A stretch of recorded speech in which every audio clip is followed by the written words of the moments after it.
ہے جس کی سب سے بڑی فضیلت یہ ہے کہ ہمارے پانچویں امام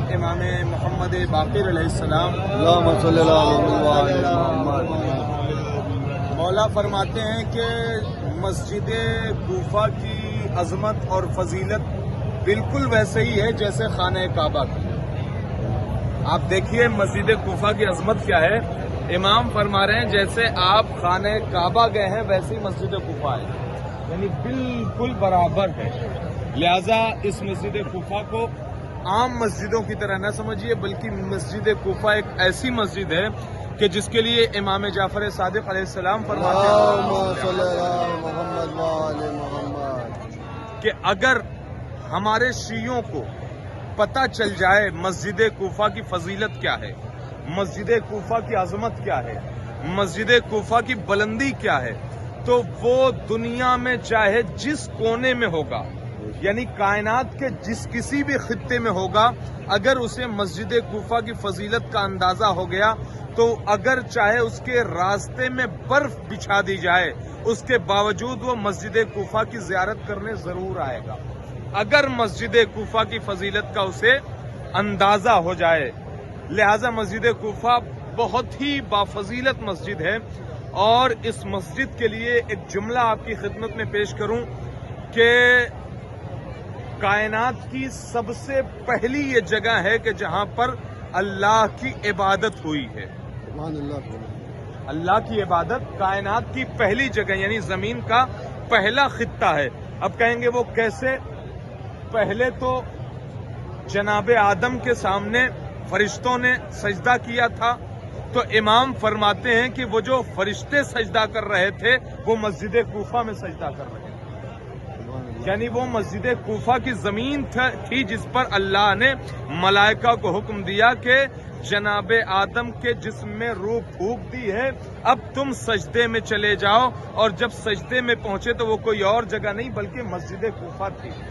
لہذا یہ بڑی عظمتوں کی مالک ہے مسجد کوفہ۔ آپ کے سامنے یہاں پر ایک دائرہ بنا ہوا ہے، یہاں پر حوض ہے، سامنے آپ لوگ دیکھ چکے ہیں، وہ جگہ ہے مسجد کوفہ کے جہاں پر جناب نوح علیہ السلام کی زوجہ جب کھانا بنا رہی تھی تو جو چولہا ہوا کرتا تھا، جو تنور ہوا کرتا تھا، اس کے اندر جہاں پر آگ جلا کرتی تھی اس کے اندر سے پانی ابلا، اور وہی پانی پوری کائنات پر محیط ہو گیا، تو اسی کو جناب نوح علیہ السلام کا طوفان کہا گیا۔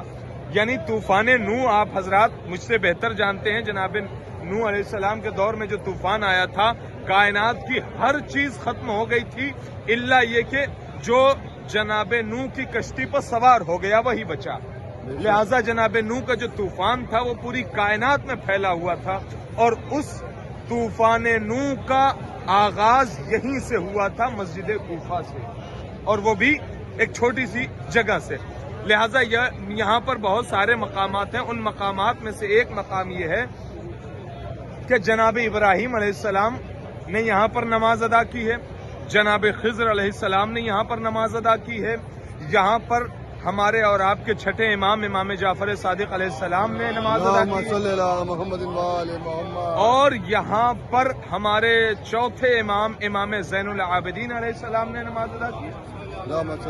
اور اس کے علاوہ یہاں پر مولا کائنات کا محراب ہے، وہ محراب کہ جہاں پر مولا کائنات نماز تہجد اور نماز نافلہ پڑھا کرتے تھے، اور وہ نافلہ نمازیں کہ جو رات بھر مولا کائنات پڑھا کرتے تھے، اور وہیں پر دعائے مناجات پڑھی جاتی ہے۔ اور اس کے علاوہ جو اہم ہے محراب، وہ ہے محراب مولا کائنات کہ جہاں پر مولا کائنات نماز پنجگانہ پڑھایا کرتے تھے، اور وہ آپ کے بالکل سامنے لکھا ہوا ہے محراب امام علی۔ محراب امام علی، اس کے اندر وہ محراب کہ جہاں پر ہمارے اور آپ کے پہلے امام کو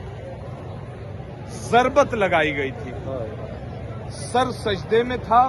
اور سر پہ ضربت ماری گئی تھی، لہذا وہ محراب آپ کے اندر ہے اس مسجد کے اصل مقام پر۔ اور مسجد بہرحال بہت وسیع ہے،